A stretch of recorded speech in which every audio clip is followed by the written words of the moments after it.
రైతు మిత్ర నమస్కారం. చూడండి మా బంతి తోట ఎలా వచ్చిందో. ఇది 6వ కటింగు. ఇప్పటికి ఈ దీపావళి కోసం మళ్ళీ క్రాపు వదిలేసాం. ఇది మళ్ళీ ఈ సైజ్ వచ్చింది. ఇప్పుడు చూడండి ఎంత బాగుందో. సైజ్ మాత్రం నిజంగా ఈ 6వ కటింగ్ కూడా ఎంత బాగా చూడు. నిజంగా చాలా సంతోషం. నేను నిజంగా ఒక రైతుగా చాలా అంటే చాలా సంతోషం. ఇది చూడండి ఎట్లా వచ్చిందో. ఇక్కడ ఒకటి మనది ఆరెంజ్ చెట్టు పడ్డది ఇక్కడ నాటంగా తెలియక. చూడండి ఎట్లా ఊసిందో చూడండి. 6 కటింగ్లు అయిపోయినాయి. దసరా బతుకమ్మకు 6 కటింగులు చేసినాం.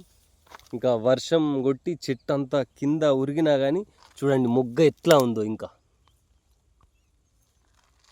ఇది మళ్ళీ ఈ నెల 20 నాడు దీపావళికి మొత్తం కటింగ్ చేస్తాం. 2 రకాలు పెట్టాను నేను, ఎల్లో అండ్ ఆరెంజ్. చూడండి ఎంత బాగా వచ్చిందో చూడండి. నిజంగా చాలా అంటే చాలా బాగా వచ్చింది. చూడండి ఆరెంజ్ కూడా ఎక్సలెంట్ సైజ్ వచ్చింది. 6 కటింగ్ కూడా ఇంత మంచిగా సైజ్ వచ్చుడు. నిజంగా గ్రేట్. ఈ సీడ్ కూడా ఇది నేను రవి సీడ్ పెట్టాను. చాలా అంటే చాలా బాగా వచ్చింది.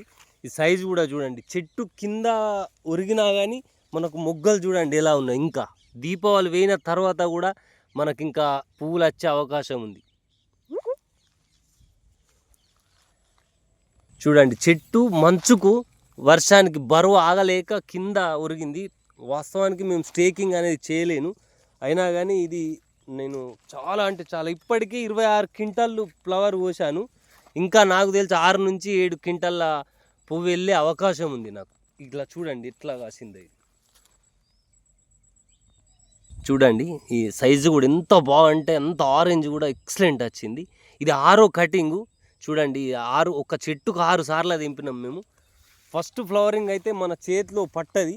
కాకపోతే ఇది ఇంకొంచెం నాకు సైజు మంచిగా వచ్చింది. కానీ ఇంతకన్నా పెద్దగా వచ్చింది స్టార్టింగ్. చాలా అంటే చాలా బాగా వచ్చింది. ఇది రవి సీడ్ వారిది సంక్రాంతి కుంకుమ అనే 2 రకాలను పెట్టాను నేను ఈ సంవత్సరం. రైతులు పండించడమే కాదు మార్కెట్ కూడా తెలుసుకోవాలి.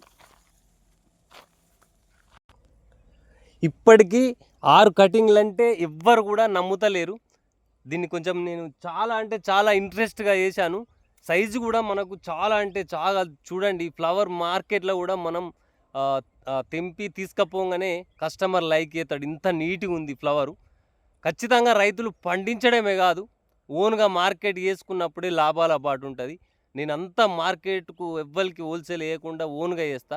ఎక్కువ వెళ్ళినప్పుడు కొంచెం హోల్సేల్ వేసుకుంటా. మిగతా 50% రైతు అమ్ముకునే ప్రయత్నమే చేయాలి. నేను అదే పాలసీలో ఉంటున్నా. మీరు కూడా దళారి మీద డిపెండ్ కాకుండా ఓన్గా అమ్ముకునేటట్టు ప్రయత్నం చేయండి. మన పంటను మనం అమ్ముకుంటే బాధపడద్దు, నామూషగా ఫీల్ అవ్వద్దు. ప్రతి ఒక్కళ్ళు కూడా నేను అమ్ముతాను అక్కడ రోడ్డు మీద కూర్చొని అది ఇది అని అనుకుంటారు. కానీ అట్లా అనుకోవద్దు. మనం పండించే రైతులం మన ఇష్టం గల్లు ఎగిరేసుకొని అమ్ముకోవచ్చు.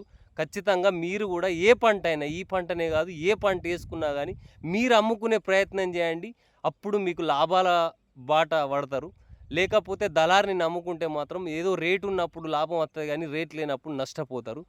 నా పేరు బండారి వెంకటేష్. జై జవాన్ జై కిసాన్.